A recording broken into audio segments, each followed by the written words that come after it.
नमस्कार. मी किरण ठाकूर, ज्योतिष्य आणि वास्तुतज्ञ. आपल्याला माहिती आहे, लक्ष्मी मातेला आपल्या घरामध्ये स्थिर ठेवण्यासाठी एकच उपाय आहे. जिथे तुम्ही विष्णू भगवानांचं नाव घेता, तिथे लक्ष्मी माता धावत येतं. मग तुम्हाला लक्ष्मी मातेला शोधण्याची गरज नसते. जर तुमच्याकडे पैसे येतात, पण त्याला आपण म्हणतो ना, त्या पैशाला बरकत नाहीये. डबल टिबल तो पैसा मला देत नाही आणि जेवढा येतो तेवढा खतम होतो आणि परत पुढच्या पगाराची मला वाट बघावं लागतं. या माझ्या बिझनेसमध्ये मला बरकत होण्यासाठी मेहनत घ्यावं लागतं.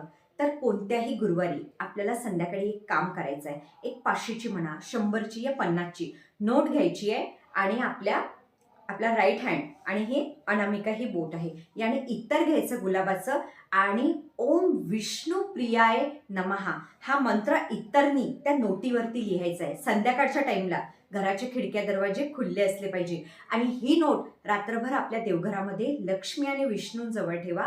दुसऱ्या दिवशी बरकत म्हणून पॉकेटमध्ये ठेवा. खूप चांगले रिझल्ट येतील.